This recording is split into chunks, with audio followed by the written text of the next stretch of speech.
Right, so we'll start from where we left. Today, last class we had a lot of knowledge perspective, ज्ञान बहुत ले लिया था. आज हम exactly इस चीज को थोड़ा सा means in the form of distinguishing features of elements and compounds. इसको थोड़ा सा distinguishing features में देखेंगे because we have studied quite a bit of it in detail, but nothing is complete ever. And let's say we put compounds on this side. Okay. Elements and compounds.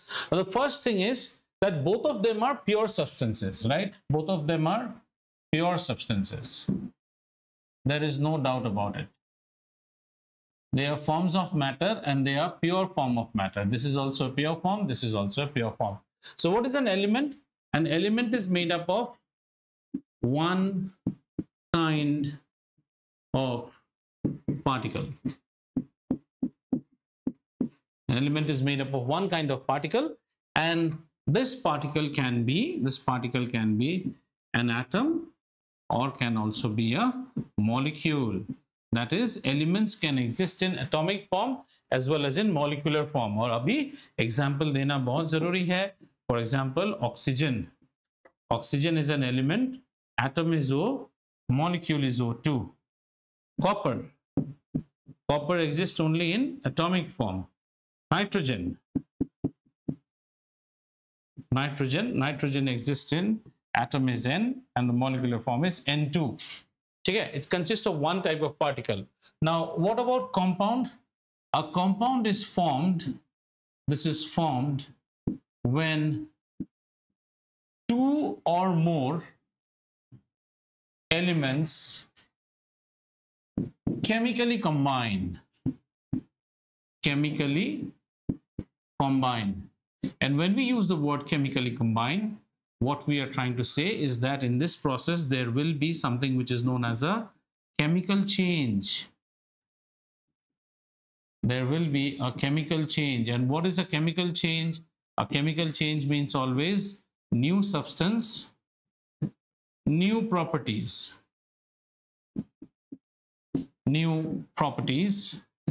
All these we have discussed. New substance, new properties, and there will be energy exchange. That is, energy can either be absorbed or energy can be released. So a compound is a process, a compound is a substance which is formed when two or more chemicals chemically combine, and then we will say that this is also one kind of particle. However, this one kind of particle is restricted only to molecule. इसमें atom नहीं होता है. It is restricted only to molecule. And now we can put some examples. For example, carbon dioxide, water, ammonia. You can write down the names. Ammonia, CO2, 2 is a suffix, okay? H2O, 2 is a suffix. NH3, 3 is a suffix. NH3 stands for ammonia. So on this line of difference, we get a conclusion out here. And that conclusion, we will write that all compounds are molecules, but all molecules need not be compounds.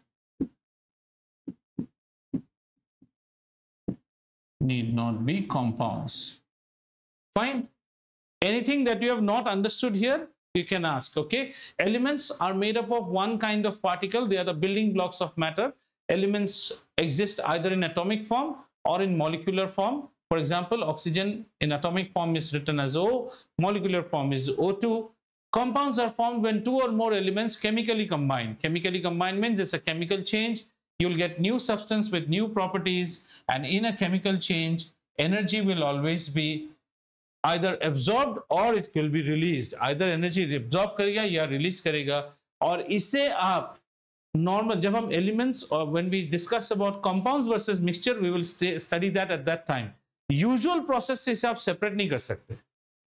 You just can't separate compounds into their constituent elements by filtration, distillation, evaporation. वो सब यहाँ काम नहीं करेगा. The process क्या separate होते हैं, बहुत complex है process. The process is absolutely complex. And then they are also one kind of particle, इसीलिए तो pure कहलाता है. Now look, this particular thing, one kind of particle. That's why they are called pure substances. And that one kind of particle is known as molecule. And these are some of the examples. If you are done with, let me know. Then we will proceed to some more interesting things about elements. Okay? Yes, sir. Yes, sir. Can I go ahead? Yes, sir. Right. I'm going ahead. So, talking further with elements, and on this side, I have compounds.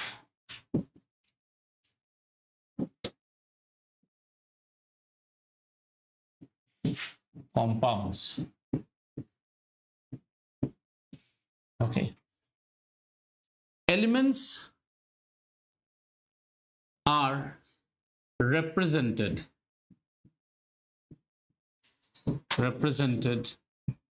by thing called symbols. Elements are represented by symbols. ठीक है? These symbols are usually the first two letters, and the starting letter is a uppercase. Starting letter will always be a uppercase letter. Atoms and molecules जब पढ़ोगे ना third chapter में तब भी रहेगा, तब और नहीं पढ़ेंगे, अभी पढ़ लेते हैं. What are symbols? Symbols are generally the first or the first two letters, and the first two letters में the first letter is always a uppercase. First two letters of the English or the Latin name of the element, or the Latin name. तो क्या सीखा हमने? कोई भी element को symbol से represent किया जाता है. सिंबल कैसा होता है? फर्स्ट लेटर या फिर combination of first two letters. अगर आप कंबाइन कर रहे हो then the first letter will always be a capital letter. किस चीज का? उसके नाम का. मेरा नाम जयदीप है, तो it can be either a J और a J A, and when it is J A, the J is in capital, the A will always be in smaller case. और ये नाम कैसा हो सकता है? It can be an English name और the Latin name. So let's say if I write an example out here, say sodium, okay, sodium. Sodium's symbol is Na because it comes from the Latin name natrium. Natrium. Ab socho. Nitrogen is N. So since we have given one letter to one element already, I am A. A for Abhig. Abhik को A मिल गया. Now Ananya pops up, we can give her A, N देंगे उसको. समझ में आया? या तो विद द ट्रेडिशनल नेम और विद द मॉडर्न नेम और with the Latin name. For example ये सब जानने की कोशिश करते हैं. Sodium is Na, it's actually its name is natrium. Silver is represented as Ag because its name is argentum. Gold Au, Aurum. ठीक है? उसी तरह calcium Ca, carbon C, potassium kalium, that's why it's K, right? So all these symbols are actually symbols represent what? Symbols represent an atom, and that's what you actually see in the periodic table. So what did we learn in this point? We learned that an element is always represented by its atom. Every atom is called out by its symbol. The symbol is usually an English letters, one or two letters, but the letters are the first or the second letters of either their English name or their Latin name or trivial name, with the condition that the first letter is always in capital. Copper becomes Cu because it comes from the name cuprum. Lead is Pb because it's plumbum. Again, nitrogen is N, oxygen is O, hydrogen is H, carbon is C. So if you see on the first line of the periodic table, everyone is usually represented. Again, chlorine, Cl, because C we have already given it to carbon. Cobalt, CO, copper, Cu. समझ में आ रहा है थोड़ा बहुत? ठीक है, ये सब याद करने की जरूरत नहीं, जानना चाहिए. ठीक है, इसमें और इसमें क्या फर्क है देखते हैं. A compound, so compounds are actually represented by chemical formula. Chemical formula. And what is a chemical formula? A chemical formula will always be an alphanumeric representation. Means it will have alphabets and it will have numbers also. देखिए थोड़ी देर पहले आपने लिखा था CO2, NH3, H2O. They are having alphabets as well as numbers also. So how to get the chemical formula? The chemical formula always represents one molecule of the compound. One molecule of the compound in terms of its constituent atoms and their count. This is very important. From here things are getting slowly tougher. A chemical formula will be an alphanumeric representation and it represents a molecule of the compound. Predominantly it will tell you what are the elements present in it. So in terms of the atoms, atoms means it will carry those symbols. Atom ko to direct nahi lega. So samjhiye, a chemical formula represents a molecule of that compound. It will tell you what are the atoms in that compound. Atoms को कैसे बुलाएगा?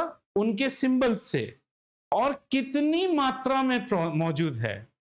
So when I write H2O, H2O represents one molecule of water and one molecule of water contains two atoms of hydrogen and one atom of oxygen chemically combined together. आप इन्हें अलग से छू ही नहीं सकते. Paper wait वाला example, आप इन्हें अलग से छू ही नहीं सकते. If I tell you get them, then you will bring everything together, chemically combined together. ठीक है, समझ में आ रहा है ये चीज. अब एक और एग्जाम्पल देखते हैं तो थोड़ा आपको और समझ में आएगा. जैसे हमने लिया CO2. CO2 का मतलब क्या है? One molecule. इसको पढ़ने का टेक्निक सीखिए. One molecule of carbon dioxide contains one atom of carbon and two atoms of oxygen. Don't say one molecule. ठीक है, मॉलिक्यूल के अंदर सिर्फ एटम्स मौजूद है. Two atoms of oxygen chemically combined together. ठीक है, कुछ कॉमन चीजों के मॉलिक्यूल्स देखते हैं कैसे कैसे होते हैं. ठीक है, ये चीज समझ में आया बच्चा? लिख लीजिए. एलिमेंट को हम हमेशा सिंबल से कॉल आउट करते हैं और ये केमिकल, ये जो सिंबल्स है ना, इसको देने वाला आदमी था बर्जेलियस, आई थिंक. ये हम थर्ड चैप्टर में पढ़ेंगे. Symbols and compounds are always represented by molecules. The molecules will always have the constituent elements name in terms of their symbol and the count of that element which is through its atoms. तो थोड़े से tough compounds भी देखते हैं. हो गया? Last class you just got to know, क्योंकि ये डेफिनेशन अगर लास्ट क्लास में लिखा था आपको क्लैरिटी नहीं आती. अब आपको क्लैरिटी आ गया है, एटम क्या होता है, मॉलिक्यूल क्या होता है. ठीक है, अब हम क्या पढ़ रहे हैं? बेसिकली प्योर सब्सटेंस पढ़ रहे हैं.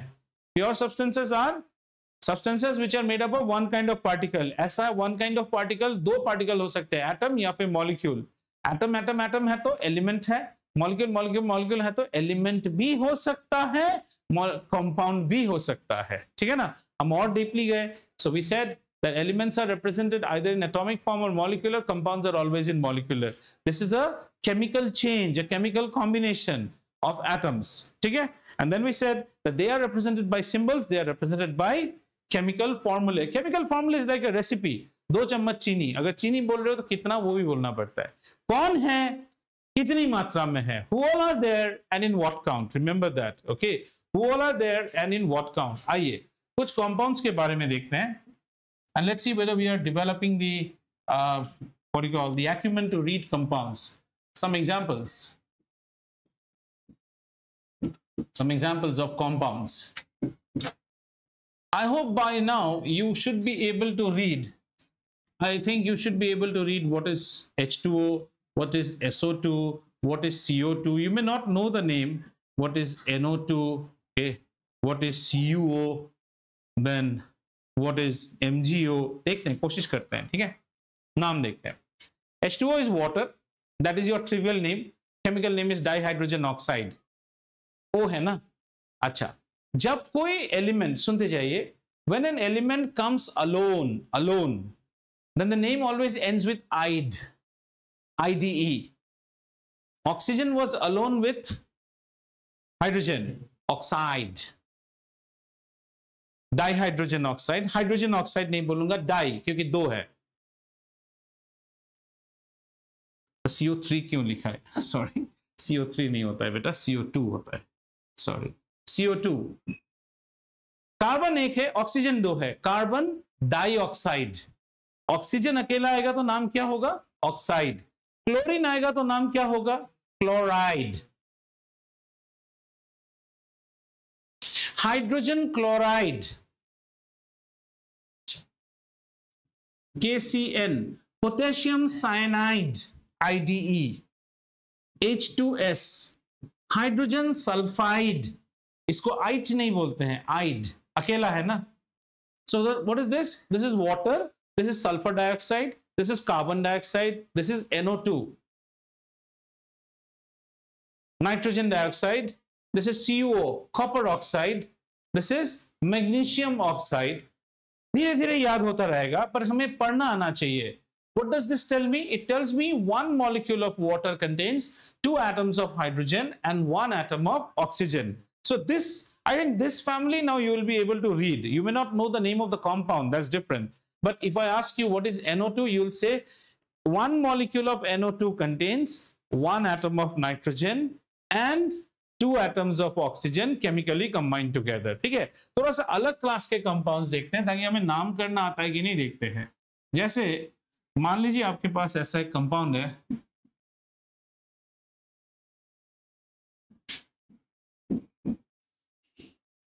Na2SO4. Na stands for sodium, SO4 stands for sulfate. नहीं, this is sodium sulfate. Okay, SO4 ऐसे याद रखिएगा. Anything that comes from the SO4 family will be known as a sulfate. ये धीरे धीरे आपके कोर्स में हो नहीं हो याद तो करना. Anything that comes with CO3 will be known as carbonate. Very good. Anything with CO3 will be known as carbonate. Carbonate. Anything with NO3 will be known as nitrate. Anything with PO4 will be known as phosphate. धीरे धीरे आपको थोड़ा सा shock भी होना चाहिए तो अपने आप सीख जाओगे. Now this is sodium sulfate. Let's not know the name. How to represent it? One molecule of sodium sulfate contains 2 atoms of sodium, 1 atom of sulfur and 4 atoms of oxygen chemically combined together. ये पढ़ना सीख रहे हैं. चलिए थोड़ा सा और एक अलग देखते हैं. Now,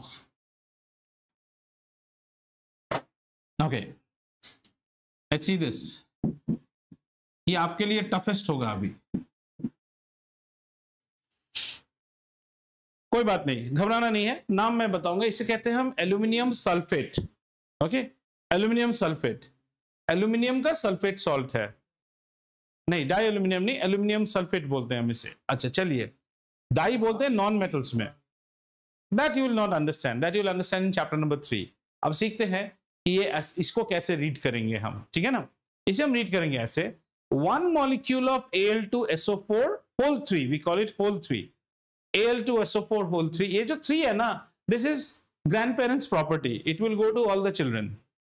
So one atom of aluminum sulfate contains, one molecule of aluminum sulfate contains 2 atoms of aluminum, 3 atoms of sulfur and 12 atoms of oxygen chemically combined together. जो 3 है ना, सल्फेट के ये 3 किसके ऊपर है? सल्फेट के ऊपर है। सल्फेट के अंदर कौन कौन है? सल्फर और ऑक्सीजन। ये इनका तो ये है, ये पेरेंटल प्रॉपर्टी है, सबको जाएगा। नहीं, इसके साथ जब सल्फेट फॉर्म होता है 3 सल्फेट एनायंस आके फॉर्म करते हैं, ये होता है शादी। ये हम सीखेंगे अगले चैप्टर में। ये बहुत इंटरेस्टिंग चीज है। एक बार आपने मास्टर कर लिया ना, आप कोई भी compound, I am guaranteeing you with your left hand you will be saying this compound is this, ये ऐसे बनेगा। You need not after that memorize Na2 क्यों होता है, SO4 whole 3 क्यों होता है। अच्छा ये ऐसा है ना Na2, यही एक और कंपाउंड बनता है ऐसा, मैग्नीशियम सल्फेट, इसमें 2 नहीं आता है। ये सब हम अगले चैप्टर में सीखेंगे। तो इसको कैसे रीड करेंगे? 1 molecule of magnesium sulfate contains 1 atom of magnesium, 1 atom of sulfur and 4 atoms of oxygen chemically combined together। और एलम जानते हैं? एलम पानी में डालते हैं लोग क्लीनिंग करने के लिए। वो एलम कुछ और चीज है। एलम में ऐसा भी रहता है .24H2O। अब इसको सीखते हैं। This is called crystal aluminium sulphate. जब ये नहीं था ना, it was called dehydrated aluminium sulphate, सूखा सूखा, पानी नहीं है। अब हमने क्या कर दिया है? पानी मिला दिया है इसमें, क्रिस्टल बन गया है। Dot means water of crystallization, ये आप 10 में पढ़ेंगे। तो इसको कैसे पढ़ते हैं? 1 atom of aluminum sulfate is actually surrounded by 24 molecules of water, then it is known as hydrated aluminum sulfate। हाँ, वो मॉलिक्यूल को ग्रिप कर लेता है 24 water molecules when you make a crystal out of it. So these things are waiting for you in grade 10। हम इतना नहीं सीखने से भी इतना तो अभी सीखना है ना, तभी जाके ऐसे सीखेंगे। अच्छा 2 और कंपाउंड सीख लीजिए। NaHCO3, this is called sodium bicarbonate और baking soda. How to remember throughout your life? Sodium bicarbonate और known as baking soda. Baking B, bicarbonate B. इसके 2 नाम हैं। इसका एक नाम है सोडियम बाइकार्बोनेट, इसका एक और नाम है सोडियम, ये बच्चे लोग इंजीनियरिंग तक गलती करते हैं, हाइड्रोजन कार्बोनेट, और इसका चालू नाम है baking soda. In fact next time you go to Ratnadeep and pick up a packet of baking soda, आप देखना उसमें क्या लिखा रहेगा, सोडियम बाइकार्बोनेट। ये जो इनो खाते हो ना आप, इनो यही है, ये फिजिंग करता है। और यही चीज फायर एक्सटिंग्विशर के अंदर भी पड़ा हुआ है। इनो खाने से डकार आती है ना, that is because of the carbon dioxide, और यही फायर एक्सटिंग्विशर के अंदर भी पड़ा रहता है। ऑल द फायर एक्सटिंग्विशर में लिखा रहेगा powder type. So the fire extinguisher is filled up with this powder and there is a small glass jar inside it which is having hydrochloric acid in it. In case of fire, you pull it or you strike it on the ground. Once you strike on the ground, the jar breaks and the acid falls on the powder. Immediately carbon dioxide gas with high pressure will be created which you guide it on the fire. और वही आप अपने पेट में भी करते हो। और वही आप जब ये बेकिंग सोडा से भटूरे बनाते हो ना, तो कार्बन डाइऑक्साइड ही बनता है जो आपके भटूरों को फुलाता है।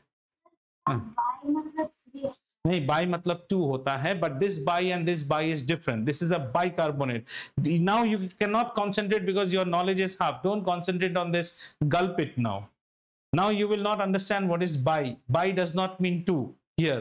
Bicarbonate means this particular entity is known as the bicarbonate anion. ये आप नहीं समझेंगे अभी, बट ये प्रोडक्ट आपको जानना चाहिए। NaHCO3, इसको कैसे पढ़ेंगे? हम पढ़ेंगे 1 molecule of baking soda contains 1 atom of sodium, 1 atom of hydrogen, 1 atom of carbon, 3 atoms of oxygen। और इसी का एक भाई है जिससे आप कपड़े धोते हो, उसे हम कहते हैं sodium carbonate, which is also known as washing soda. This is sodium carbonate. हाँ, कार्बन मतलब निकाल तो ओजोन बचेगा। कौन सा? नहीं, वो सब नहीं सोचने का, वैसा नहीं होता है। ठीक है, this is known as sodium carbonate. इसका कॉन्स्टिट्यूएंट कैसा है?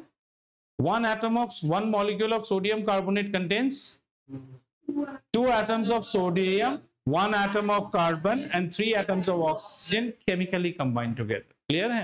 ये सब धीरे धीरे और बहुत बार आएगा, 10 में आएगा। Just to give you a glimpse how formulas and how symbols differentiate. So one of the best way is that you should at least atomic number, always have a periodic table with you. Periodic table is very, very essential.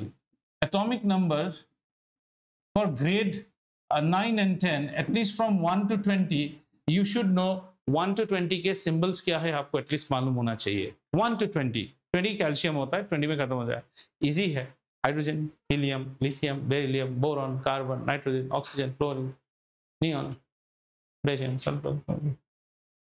हमको group से याद रहता है. Hydrogen रहेगा, sodium रहेगा और group इसमें और नीचे रहेगा पोटेशियम रहेगा. नेक्स्ट ग्रुप में रहेगा बेरिलियम रहेगा, कैल्शियम रहेगा, मैग्नीशियम रहेगा. फिर उसके बाद रहेगा नहीं, उसके बाद रहेगा बोरॉन एंड एल्यूमिनियम. उसके बाद वाला में कार्बन और सिलिकॉन रहेगा. उसके बाद वाला में नाइट्रोजन और फास्फोरस रहेगा. उसके बाद वाला में ऑक्सीजन और सल्फर रहेगा. उसके बाद वाला में फ्लोरीन और क्लोरीन रहेगा. और लास्ट वाला में हमें हीलियम दिखने को मिलेगा, नियॉन मिलेगा और आर्गन मिलेगा. 20 हो गए. ये 20 आपको आना चाहिए, because this is what you should know as a part of grade 9 also. So take a A4 size printout and keep it in your chemistry copy. More you see it, the more you learn. Have you understood this? Okay. So I think you have a fair bit of idea now about elements and compounds. Now some more things. Elements. Now the elements are actually represented by their atoms. You will say, sir, elements are represented by molecules also. Yes, molecules also, but now I'll talk only in terms of atoms. When you see them as a part of the periodic table, when you see them as a part of the periodic table. Okay, now what is the periodic table? The periodic table is like the United Nations of all elements, where every element is being represented by one atom. ठीक है ना? United Nations में कैसा रहता है? Every country is represented by one citizen, so one atom. अब ये जो elements हैं, ये दो तरह के हो सकते हैं. They can be natural or they can be man-made or artificial. दोनों तरह के होते हैं. ठीक है? Elements are further classified into solids, ये states of matter आ गया, liquids and gases. Solid, liquids and gases. How do you get this element? How is this element available? Now, liquid is something very interesting for us. Out of roundabout, we know right now around, don't fight with me on the count, say 114 elements are known to us. Out of all the known elements, it's very strange that you have only two liquids. Two liquids, and the two liquids are each given to each of the family. Now, these are solid, liquid, gases. Another classification of these elements can also be, metals and non-metals. Metals, non-metals. ये आप grade 8 में पढ़ चुके हैं. Metal, non-metal. और एक होता है थाली का बैंगन, जो इसका भी नहीं, उसका भी नहीं. Metalloids. Metalloids will show half-hearted properties, neither metals nor non-metals. I hope you have read about metals. जो सब पढ़ चुके हैं. Metals are the one which are malleable, which are ductile, which are electrically conducting, which are thermal conductivity, sonorous, high tensile strength, hardness. ये सब हम पढ़ चुके हैं grade 8 में. Okay. Now there are only two liquids. One is given to the metal family and one is given to the non-metal family. Very good. The liquid that is given to the metal family is known as mercury. I am writing in mercury. So mercury is a liquid at room temperature. Mercury is represented by Hg, and bromine or bromine, जैसे भी बोलो, represented by Br. This is a non-metal in room temperature. Bromine वैसे gas हो जाता है, थोड़ा सा temperature बढ़ने से गैस हो जाता है. Room temperature में bromine is liquid. So look at the what do you say, facet of nature, that out of 114 elements we have only two liquids. One is given to the metal family and one is with the non-metal family. Mercury is a metal. It is a metal which is liquid at room temperature. Bromine is a metal which is non-metal, which is liquid at room temperature. Compounds को हम ऐसे नहीं पढ़ते हैं. Compounds को हम physical में पढ़ सकते हैं, solid, liquid, gases. उसका उतना मायने नहीं रहता है, because उसको जो elements बनाते हैं उनको हम पढ़ते हैं. Compounds को हम पढ़ते हैं जो आप grade 10 में पढ़ोगे in terms of acid, bases and salt. Which compound will show acidic property? Which compound will show basic property, and which compound is a salt? Ultimately, all the compounds available fall under these three categories. That is called a chemical subdivisioning. This which you did, this solid liquid. This is a physical subdivision. This is also a physical subdivision. And when you come to compounds, you have already established the chemical formula. Now you do a chemical subdivisioning, and that you study in class 10. You can substitute what you call, you can group compounds in the form of acids, bases and salts. So ye seekh lijiye. Elements are actually represented by their atoms in a periodic table. The elements can be natural or man-made. The elements can be classified as metal, non-metals and metalloids. अच्छा, पूरा electronic industry इसके ऊपर चलता है. What are metalloids? Silicon, germanium, arsenic. These are all metalloids. They will neither show metal property nor show non-metal property. Somewhere in between. ठीक है? ये सब आगे पढ़ेंगे. रेडियोएक्टिव एलिमेंट्स रहते हैं. अमेरिकियम है, बहुत सारे. बात के डी ब्लॉक में जितने नीचे जितने मिलते हैं, पीरियोडिक टेबल में एक पीरियड रहता है और नीचे 2 सीरीज रहता है, लैंथेनाइड्स एंड एक्टिनाइड्स करके. उसमें ज्यादातर मैन मेड ही है. ठीक है? Are we done? So 2 liquids only which you should know. One is metal and one is a clear. This actually brings us to the conclusion of the pure substances side. Is there any doubt with you? Pure substances means substances which are made up of only one kind of particle, and elements also fall under it, whereas compounds also fall under it. And when we talk about particle, atoms also fall under it, and molecules also. While the molecules can be made of similar atoms, then it is known as an element in molecular form. And if the molecule is made up of different atoms chemically combined together, then it will be known as a compound. Okay? Elements are represented by their symbols, compounds are represented by their chemical formula. Clear हो गया? ठीक है. Element have a compound. Depends upon whether so and so will react with. Will you go and mix up with everyone in your school? No. इसमें भी वैसा ही रहेगा. वो भी अच्छा क्वेश्चन है. थोड़ी और आगे 3rd चैप्टर से आपको और इंटरेस्ट आना शुरू होगा.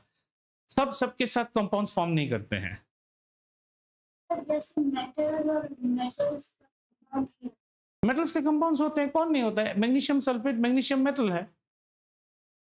लेकिन मेटल और मेटल का कंपाउंड नहीं बनेगा, कभी भी नहीं बन सकता है.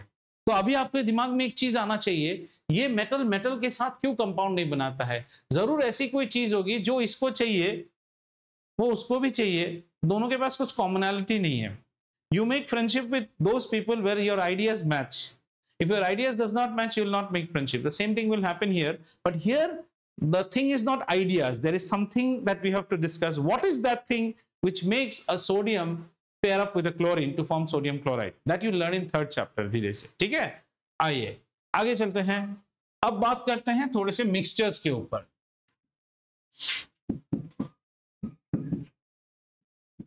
Mixtures versus compounds. The first and the most basic thing is this is a chemical combination. It's a chemical combination. So once it's a chemical combination, your series of floodgates of your thoughts opens up. What are those?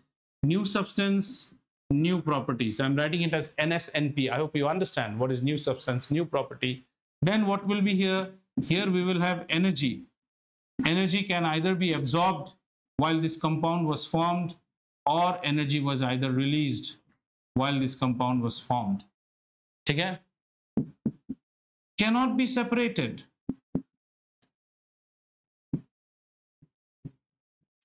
And the most important, here you have a fixed proportion. Fixed proportion का meaning समझ रहे हैं आप? Whether you get a molecule of water from here in Hyderabad, or you get a molecule of water from somewhere called a city named Bloemfontein in South Africa, it will have 2 atoms of hydrogen and 1 atom of oxygen. To give you a better understanding, have you had French fries in McDonald's at Hyderabad? In any other city, have you had French fries in McDonald's? If I close your eyes and I just feed you French fries, can you be able to tell from which city the French fries is bought? No. Anna. So what is something that recipe of French fry is frozen? what amount of what chemicals are present. That's why if I blindfold you and I keep on feeding a Mac Maharaja burger, can you, आप खा के थोड़ी बोलोगे यार इसमें ना Ludhiana test आ रहा है, ऐसा थोड़ी होता है, नहीं, आपको पता ही नहीं चलता. Maggi is Maggi. You can't change the taste. It's a recipe based cooking. All you can do is you can make the Maggi more soggy or you can make it less soggy.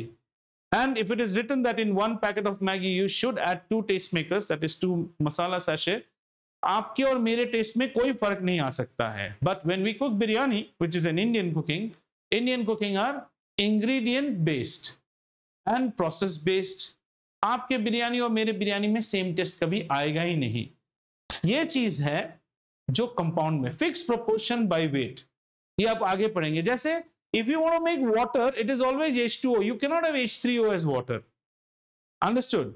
Now let's just look at mixtures. Mixture is a non-chemical combination. It's just a physical combination. It's basically a physical change.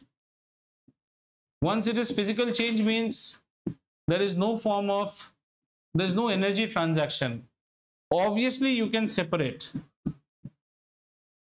but depending, सारे mixture separate नहीं होते हैं, but ज्यादातर mixture separate हो जाते हैं, एक आध को छोड़ के. बट थोड़ा सा मेहनत करेंगे तो जरूर हो जाएगा.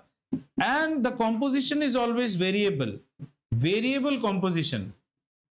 And here comes the example of bhelpuri. I will take green chilies to my taste, you take green chilies to your taste. You also call it bhel puri, I also call it bhel puri, but chemically 2 bhel puris cannot have different combination if they are a compound. And it does not have, you do not have the concept of one particle. And here you have the concept of one particle. In other words, what we say, parental properties are lost here, parental properties are retained here. The best example is hydrogen and sulfur. Hydrogen and sulfur and magnet. You remember this experiment? ये वाला आपको example जो दिया था. Not hydrogen, iron, sorry. किसी को कुछ याद ही नहीं है. क्यों याद नहीं रहता है भाई? Iron and sulfur powdered together and magnet. सारा आयरन छिपा चलेगा, मतलब पेरेंटल प्रॉपर्टी रिटेन. ये क्या है? This is FeS, means iron plus sulphur, और उसको हमने हीट किया तो नया सब्सटेंस बन गया FeS. यहाँ पे अगर हम मैग्नेट लेके आएंगे तो मैग्नेट कुछ नहीं देगा, यहाँ पे तो मैग्नेट अट्रैक्ट कर लेगा. That means parental property is lost here parental property is still retained. Clear now between mixtures and compounds? उसमें आयरन के छोटे छोटे हमने पाउडर लिया और हमने सल्फर का पाउडर लिया और लेके उसको ऐसे एक कागज में ऐसे मिक्स कर लिया. मिक्सचर है ना, केमिकल कॉम्पोजिशन तो नहीं है. Chemical combination means new substance, new properties. Then we brought a magnet. The magnet sucked away all the iron from there. That means new substance form ही नहीं हुआ है, अभी भी पुराना चीज ही है. Iron is magnetic. इसमें हमने क्या किया? आयरन और सल्फर को मिक्स किया पाउडर और हीट कर दिया. हीट करते ही हमने क्या किया? एनर्जी एब्जॉर्ब करवाया. क्या फॉर्म हो गया? Iron sulphide, black colour. अब इसमें मैग्नेट ला रहा हूं ना, कोई अट्रैक्शन नहीं है. और else another example is water, hydrogen and oxygen. Hydrogen is Bhasmasur, oxygen is supporter of Bhasmasur. Their child is water which is used to put off fire. बोलिए सर. वन पार्टिकल कॉन्सेप्ट है कि they cannot be represented by one particle. किसी mixture का कोई molecule नहीं होता है. जैसे आपने मान लो एक मिक्सचर बनाया, क्या चीज का?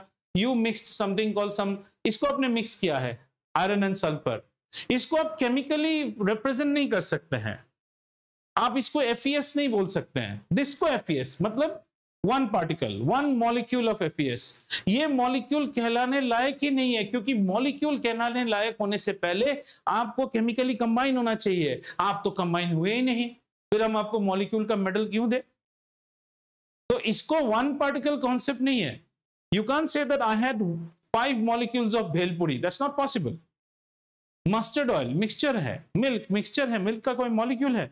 Does milk have a formula MLO3? No, nothing like that. है ना? क्लियर? बहुत अच्छा. यहां खत्म होता है प्योर सब्सटेंसेस की कहानी, और आगे हम कहानी अभी किसके साथ ले चलेंगे? इम्प्योर सब्सटेंसेस के साथ। और इम्प्योर सब्सटेंसेस में कौन आता है? मिक्सचर। तो कहानी शुरू होती है अभी मिक्सचर से। Mixture, as we are starting to discuss this topic, one thing that should hover in our mind right now is no molecules, no chemical combination, parental properties retained, right? And you are studying something which are chemically impure. No matter, we might talk about a Cadbury's Dairy Milk, we might talk about a glass of milk, we might talk about Kesar Pista Badam milk, but all are impure. They are all mixtures. Cyanide was pure. But water भी नहीं, water तो compound है। water के अंदर भी water के अंदर impurity आ गया तो वो mixture of water and impurities. I am saying in chemistry when you say water means वो पानी जो इस बैटरी के अंदर है, distilled water, H2O, nothing more than that. Sir क्या मैं घर में H2O पीता हूँ? मेरे घर में वो हेमा मालिनी वाला कैंट आरओ ही लाइए और बच्चों को पिलाइए, उसमें वो प्योर नहीं है, उसमें बहुत सारे मिनरल्स डिपॉजिट। प्योर वाटर, अगर आपको डिस्टिल वाटर पिलाओ ना, आप प्यूक कर देंगे साथ साथ, इसमें तो कोई टेस्ट ही नहीं है। Like nowadays you all are habituated to having RO and all. In this part of the year when we used to go to our relatives place, like I'm born brought up in Assam, we used to go to our relatives in West Bengal or say other places. तो सबके घर में, किसी घर में पानी है, किसी घर में ट्यूबवेल है। पहला चीज हमें जो फर्स्ट जाके जो प्रॉब्लम हो जाता है ना बच्चों का, जाके सबका पेट खराब। क्यों? नॉट दैट उनका पानी खराब है, पानी सूट ही नहीं कर रहा है किसी किसी को। एंड जब भी पानी पीते हैं ना, like I still remember when I first went to with my mom and dad ऐसे घूमने के लिए 84 में लोग दिल्ली घूमने गए थे, मुझे अभी भी याद है। जाके मैंने दिल्ली एंड आगरा पानी पी रहे हैं ना, कोई टेस्ट ही नहीं बना। मैं बोलता जैसे पानी में टेस्ट नहीं है, नमक नहीं है, मतलब इट डजंट, बट वहां के लोग पी रहे हैं। वहां पी के जब वापस आ गए बैक टू असम, ऐसा लग रहा है जैसे रसगुल्ला का चाशनी पी रहा हूँ, वो सूट हो रहा है। But now you don't feel the taste because you are having the same RO, same sort of combination given to you, but they are all, that's not pure water. Pure water आपको अच्छा नहीं लगेगा पीने के लिए, ठीक है? तो चलते हैं अभी मिक्सचर के बारे में। मिक्सचर्स कैसे होते हैं बेटा? मिक्सचर्स होते हैं होमोजेनस। होमोजेनस, होमोजेनस का मतलब है that it is actually in one form and constituents do not form separate layers. I'm writing in, you can follow the Lakshmi Singh definition. I'm writing in a language so that you can understand. One form, नींबू पानी, आपको उसमें नींबू अलग और पानी अलग दिखता है। आप बोलोगे सर नींबू तैरते रहते, अरे उसको तुम चाशनी में फिल्टर कर लो, उसके बाद नींबू पानी में तुम्हें नींबू और पानी अलग दिखता है? नो। अच्छा, टैंग, टैंग आपको दिखता है क्या अलग? You see orange, it's actually a one what you call form. You don't, the constituents do not form separate layers. Now you start taking say oil and water, mustard oil ले लो और water ले लो, वो दो layer बन के रहेंगे। Oil will being lighter will always float and water will be below. That's not homogeneous. Homogeneous means homogeneity. It will always show one form. अच्छा, homogeneous mixture क्या क्या है? All sorts of citrus solution, ठीक है ना? Milk is a homogeneous mixture. आपको milk के अंदर कुछ नहीं दिखेगा। Salt solutions are homogeneous, sugar solutions are homogeneous. एक बार मिक्स हो गया और उसमें आर पार कुछ नहीं दिख रहा है, एक ही दिख रहा है, तो वो होमोजेनस हो गया। हाँ, आरओ, वाटर आरओ, पर आप वाटर को मिक्सचर में मत लिखिए, आपके पॉइंट्स काट लेगा कोई। Silver nitrate is a compound. It is not a mixture. Silver nitrate is a compound, AgNO3. हाँ, सॉल्ट की पानी में मिलाया ना, सिल्वर नाइट्रेट को पानी में मिलाया, that's called an aqueous solution of silver nitrate, वो तो सॉल्यूशन है, ठीक है? So one form, constituents do not form separate layers. The best example is orange squash, milk, ink, ये सब सॉल्यूशन है, sugar solution, salt solution. Do you see two different layers? No, we don't see two different layers. और दूसरा एक और mixture होता है जिसको हम कहते हैं हेटेरोजेनस। हेटेरोजेनस में आपको basically constituents are seen as separate layers.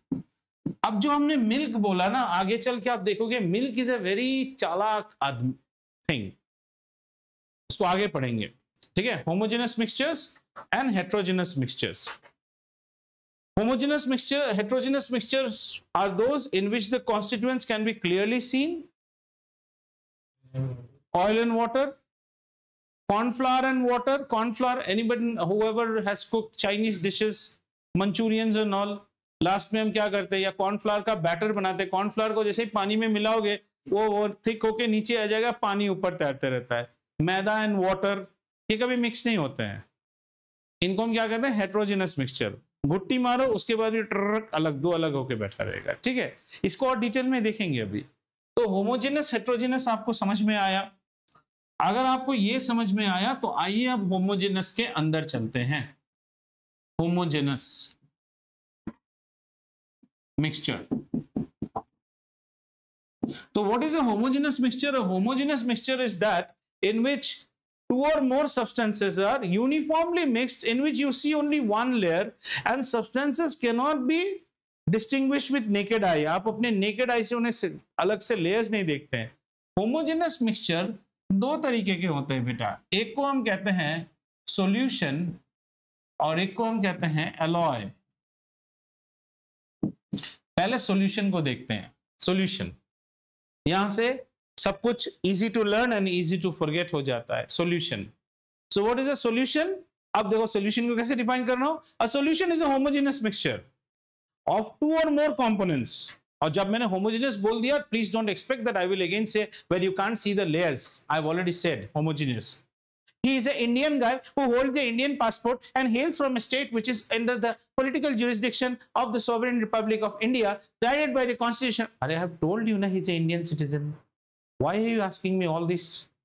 So solution is a homogeneous mixture of two or more constituents. But at your level, we restrict everything to only two constituents. और आपके क्या 11th class में भी two constituents। ऐसे solution को हम कहते हैं binary solution। Binary मतलब बाई मतलब दो, मतलब हमारे solution में दो ही चीज रह सकता है, खून और पसीना, है ना। खून पसीना मेहनत, तीन चीज मिक्स नहीं होगा इसमें। Binary solution. अच्छा क्लियर होते जा रहा है। तो अब क्या पढ़ रहे हैं, सब इंप्योरिटी पढ़ रहे हैं हम। इंप्योरिटी में क्या पढ़ रहे हैं, मिक्सचर्स पढ़ रहे हैं। मिक्सचर्स में क्या पढ़ रहे हैं, होमोजेनियस मिक्सचर पढ़ रहे हैं। होमोजेनियस मिक्सचर में क्या पढ़ रहे हैं, सॉल्यूशन पढ़ रहे हैं। कैसा solution, binary solution. Binary solution में क्या होता है, दो प्रकार की चीजें ही उस सॉल्यूशन को बनाती है, खून और पसीना। ये मत लिख के आइएगा। इस बाइनरी में टू कॉन्स्टिट्यूएंट्स में एक कॉन्स्टिट्यूएंट को कहा जाता है सॉल्यूट और एक को कहा जाता है सॉल्वेंट। और यहां हो जाता है सबसे फट्टू बच्चों का। बच्चे सोचते हैं सॉल्वेंट मतलब लिक्विड और सॉल्यूट मतलब सॉलिड। हाँ आइए इसको ध्यान से सुनो, सॉल्वेंट और सॉल्यूट का differentiation. Usually if I say that take a glass of water and add 1 teaspoon of sugar in it, your mind says sugar is the solute and water is the solvent. Absolutely correct. There is nothing problem in it. But if I say take a syringe full of water and throw it on a packet of sugar, the entire calculation changes. So we need to understand the difference between solute and solvent. Number one, the quantity which is more is always the solvent, irrespective of the state. Now let us go to our first example. What did we have? A glass of water and a pinch of sugar. Whose quantity was more? Water. So water became the solvent. Have you understood? Good. Very good. Let's go to our next example. A packet of sugar and one small syringe of water. And I did pee ऐसे करके मार दिया अंदर. Who was more in quantity? Sugar was more in quantity. Who was less in quantity? Water. So now water is the solute. Sugar is the solvent. This is one way to understand. Is this way of understanding clear? The second way of understanding is solvent is the one in which the solute disperses upon. अच्छा English हो गया बहुत high level. Solvent वो है जो solute को अपने अंदर मिला लेता है। पहले एग्जांपल में वाटर सॉल्वेंट था और उसने शुगर को बोला शुगर शुगर आओ मुझ में मिल जाओ, तो वाटर सॉल्वेंट बना। सेकेंड वाले में शुगर लोग कह हमें शुगर, आ जाओ हमारे साथ मिल जाओ थोड़ा सा पानी, तो क्या बना? शुगर सॉल्वेंट बना।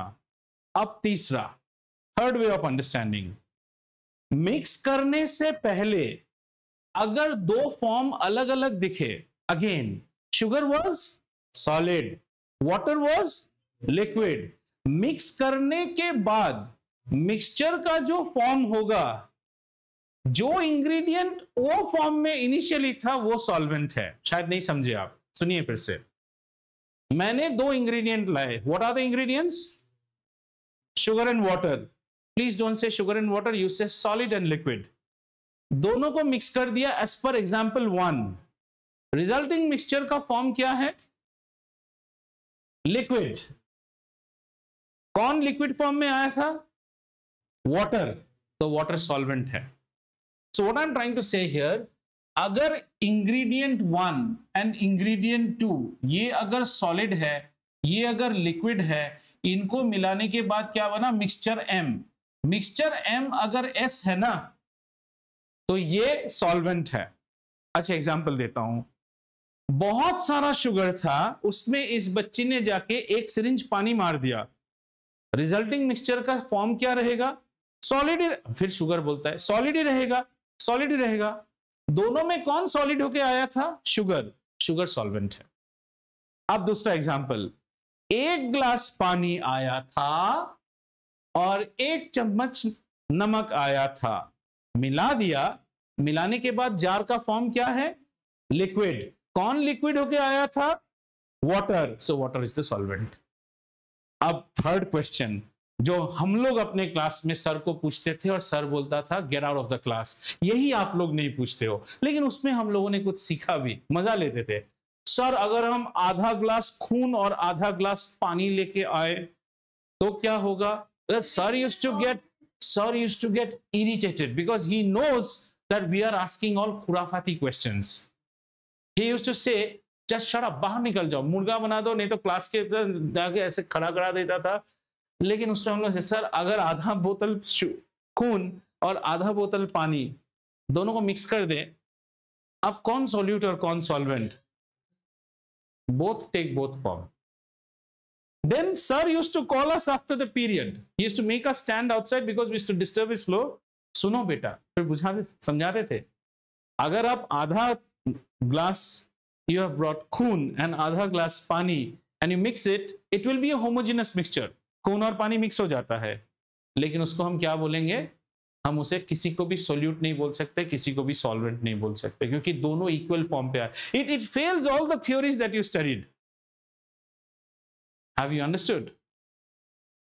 Now, so is solution clear with you?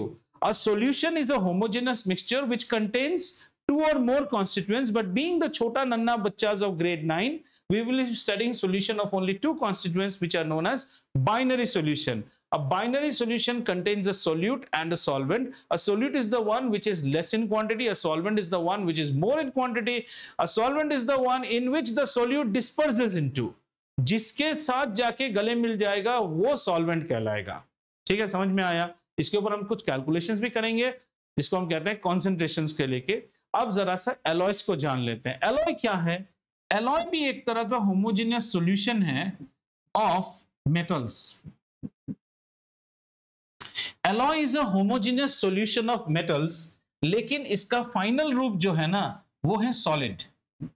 यानी कि अच्छा, एलॉयज का knowledge people had even in bronze age civilization. Have you heard the Indus valley civilization, the iron age, the bronze age civilization? So bronze is an alloy. So we have two alloys, bronze, ये आप Olympic में सुनते हो ना, bronze medal, और एक और है brass. Brass is an alloy of copper and zinc, bronze is an alloy of copper and tin.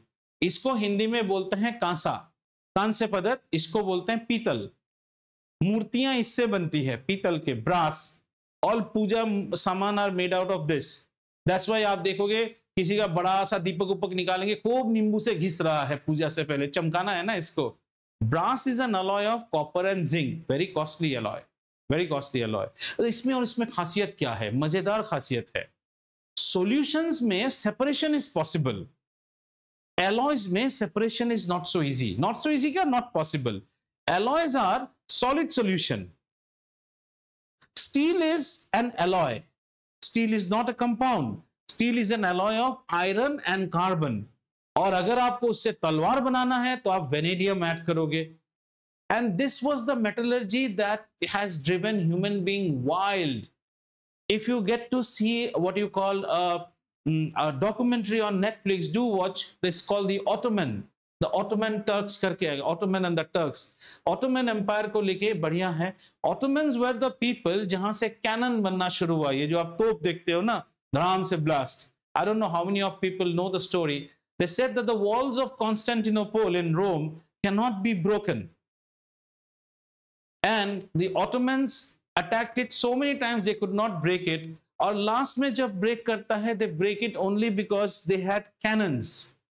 And from there started cannons. Babur was the first person to use cannons in India. Again, from the Ottoman family वो लोग आ रहे, ठीक है?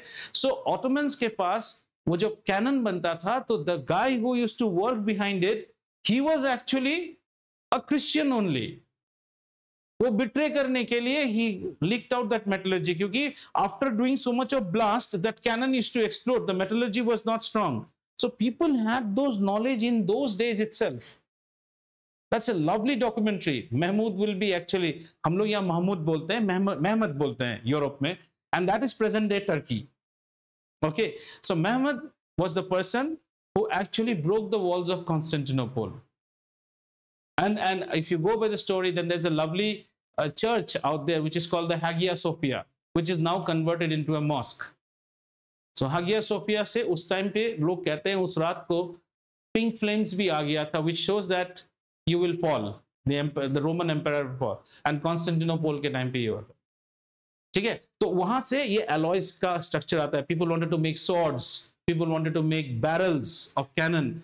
So this was known to people from long ahead. So what is an alloy? An alloy is a solution of metals. It's a solution of metal. Two or more elements in their liquid form will be solidified. But the good thing about alloy is that though it's a mixture, आप इसको separate नहीं कर पाते हो. And the two alloys which will be asked to you a lot is bronze and brass. अच्छा, soldering iron होता है ना electronics project में. The solder is also an alloy. Solder is an alloy of lead and tin, Sn. Tin is known as strontium, Sn.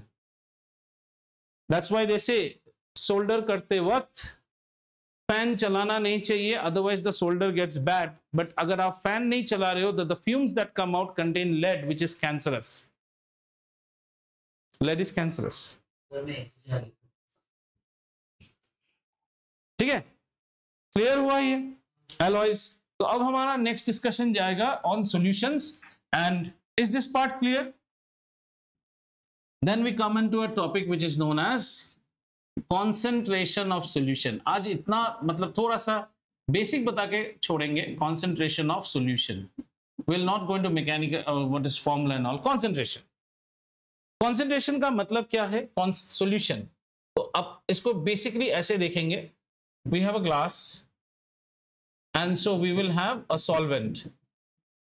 Very common example, we will have a solvent, and let's say the solvent is water, and we will have a solute, and let's say the solute is tang. Tang को पानी में मिला रहे हैं, है ना, और इतना ही पानी भरना है, कुछ x लेवल x ml तक ही पानी भरना है. ठीक है, अब मैं तुम्हारे घर पे गया और दुश्मनी है मेरे साथ, तो तुम क्या करते हो इसमें? आज खूब पीने को आया है ना, 5-6 चम्मच इसमें टैंक मिला दिया तुमने. पीते मुझे कैसा आ जाएगा? कड़वा लगना शुरू हो जाएगा. तो मैं क्या बोलूंगा? आपने बहुत कॉन्सेंट्रेटेड बनाया है.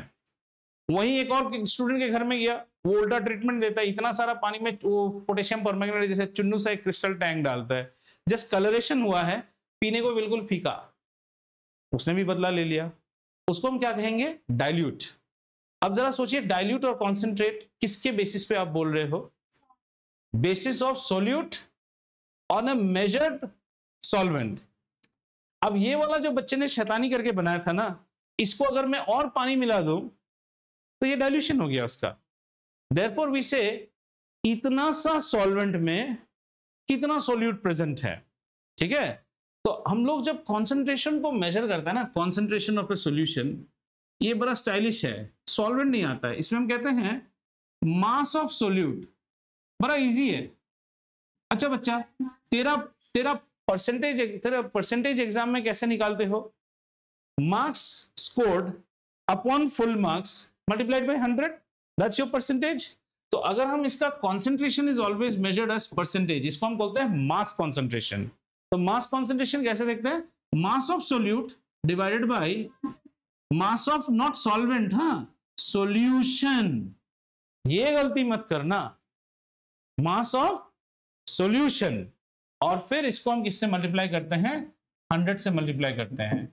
अब एक एग्जांपल दूंगा, 100% आप गलत कर दोगे। Find the concentration of a solution where 10 grams salt is mixed with 100 grams water। ठीक है, इसका कॉन्सेंट्रेशन निकालना है, कैलकुलेशन मत करो, इधर बोर्ड देखो। आप पहले क्या बोलोगे कि परसेंटेज कॉन्सेंट्रेशन कितना होगा? आप बोलोगे मास ऑफ सॉल्यूट, कितना है मास? 10 grams divided by mass of solution. हाँ, मास ऑफ सॉल्यूशन क्या होता है? Solution is solute plus solvent. हाँ, यही बच्चा गलत कर देता है, 10 grams डिवाइडेड बाय 110 grams। और बच्चा क्या लिख के आता है? सर 10% सॉल्यूशन था। इसके आगे हम क्या पढ़ते हैं 11 में? Volume concentration. उसमें क्या पढ़ेंगे? Volume of solute divided by volume of solution. हाँ, मास बाय वॉल्यूम भी होता है। तो इसको हम, एक होता है mass concentration. In grade 9 all we are limited to is only mass concentration. Mass concentration is, from here we will study next class, mass concentration पढ़ेंगे, and by next class we should be able to finish this chapter. Mass concentration is mass of solute divided by mass of solution, not solvent. तो कैसे कैसे problem आ सकते हैं हमारे पास? एक problem आ सकता है कि दोनों का वैल्यू दे दिया, कॉन्सेंट्रेशन कैलकुलेट करो। एक प्रॉब्लम आ सकता है कॉन्सेंट्रेशन दे देगा, एक का दे देगा, दूसरे का निकालने बोलेगा, तो भी possible. Let this be x, this is 100 plus x, x by 100 plus x equal to 90%, जैसा भी है वो भी हम कर सकते हैं। तो आज आपने बहुत कुछ पढ़ लिया है, कृपया करके इसे रिवाइज कीजिएगा।